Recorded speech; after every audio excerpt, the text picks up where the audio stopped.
Hi, my name is Gibson, and I'm the creator of the Personal Development School.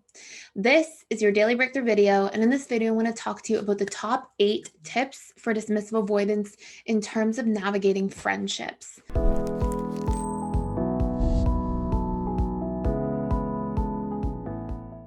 So, this was a topic that's been, requested many times by many different people.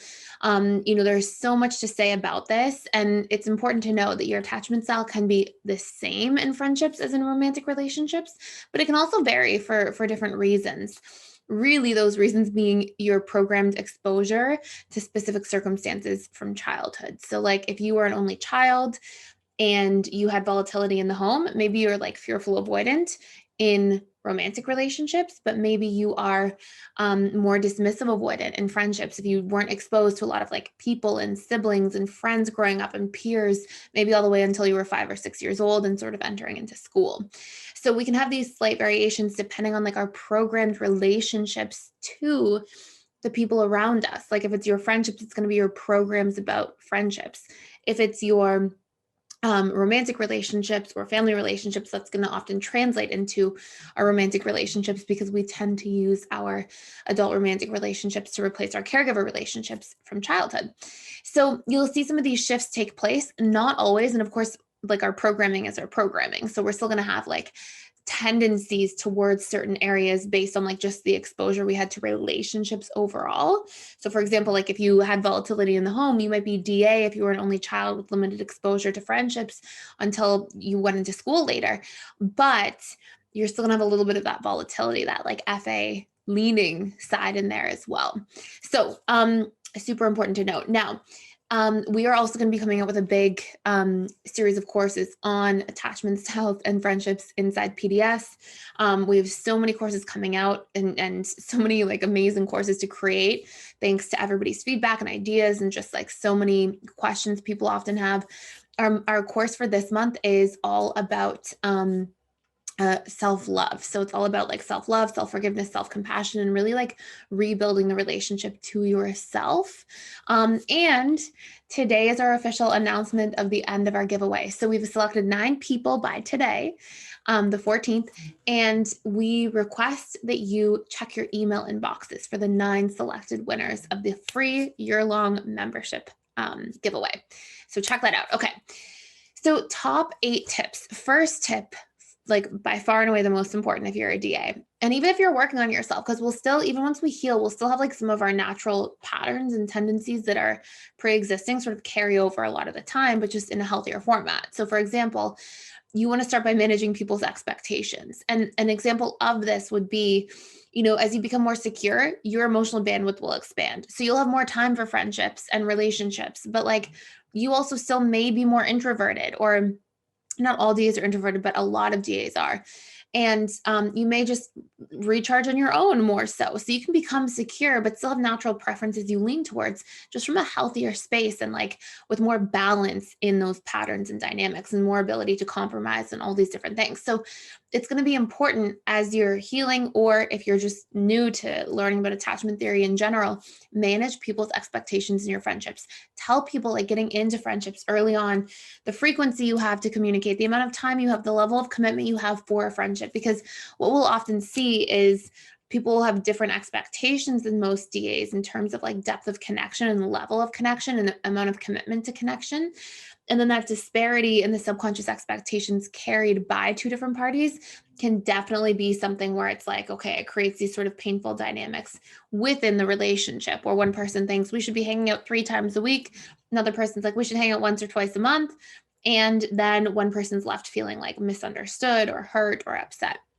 So manage people's expectations early by communicating your truth, right? Your needs, your personal expectations, and then find that healthy balance or compromise. Number 2, communicate your boundaries to people, and then don't just stop there. Over explain because DAs often think that they're like communicating indirectly by saying something indirect or by communicating through an action like withdrawing. But like the vast majority of the time, you have to explain things to people because people give their own meaning to things. So when you say a boundary, make sure that you're saying like, hey, I actually can't hang out this weekend And here's why, okay? And say, I'm busy, or I just need some time to recharge. That's how I work. I need that time to recharge on my own. Like whatever it is, make sure you over explain rather than under explain. Number 3, expand your comfort zone by being more vulnerable.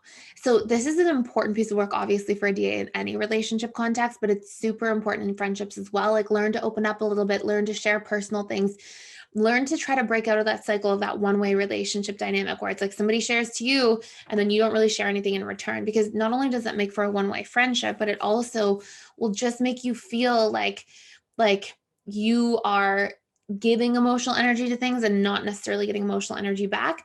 And it's also going to stunt the growth of your relationships overall. Number 4, realize that relationships are give and take, and don't be afraid to make compromises. So you may have your expectations of a friendship as like, I see somebody once a month. Somebody else might have their expectations of a friendship like, I'm going to see you, twice a week. And if that's the case, then what you have to do is learn to like lean a little bit into some of those compromises where you're like, okay, maybe I'll do twice a month, or maybe I'll try to do 3 times a month. Like learn to see how much you value that relationship. And it's important because it's going to break you outside of your comfort zone. And sometimes you have to push yourself a little bit outside of your comfort zone to be able to get the return on like the things that are important to you in life, and that you will end up looking back and valuing a lot, like these deep friendships, these important friendships to you. So if you can say, I'm going to go outside of my comfort zone here, and I'm going to learn to like reassess and make some commitments and expand this comfort zone and put a little bit of energy in, you will thank yourself later, because a really great friendship isn't worth missing out on just because you weren't willing to budge a little bit and compromise and share and be vulnerable and explain stuff sometimes with a little more detail. Number 5, don't just set the big boundaries, learn to set the smaller boundaries so you can also feel more comfortable around others. A lot of DAs tend to get into these cycles where they will set the big boundaries like, oh, I can only spend X amount of time. And a lot of the time it's because they're afraid of setting those small boundaries. Like, hey, that when we talk about this stuff, it's more draining for me. When we talk about that stuff, it makes me feel a little uncomfortable, or I'm not there yet. Like over time, I'll get to the point where I can be that vulnerable or have that type of conversation.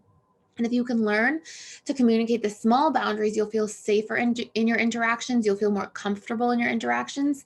And that will actually translate to you feeling like, oh, it's not taking so much of my energy to spend time around other people. So that's a really important one for DAs. Number 6, share the friendship needs that are important to you. So a lot of DAs value support, autonomy, understanding, laughter, lightness. But at the same time, you want to make sure that you're making room for other compromises too. So for that depth, for that emotional intimacy, that closeness, sharing when people want to vent and so on. Like, it doesn't mean that the relationship has to be just that, but it's important to make space for that. And also share what you value and care about so that harmonious compromises can actually be reached in relationship dynamics. Number 7, be clear about your needs and be intentional in terms of like how you show up for them and introduce them into the relationship too. Like if you want humor, strike up a conversation that's funny, or like make a joke. If you want lightness, share light things and be open. But if sometimes you just sit and you like wait for the friendship dynamic to unfold, it's going to unfold on somebody else's terms who's initiating the type of conversation you're having, the type of thing that you're doing together. So if you put yourself in the mix and you become more intentional about introducing your needs into the relationship dynamic, that is going to help a lot. And then the very last thing is to learn to take yourself into consideration when making those decisions about where you go, how long you hang out, what you do, like the actual things you're doing together.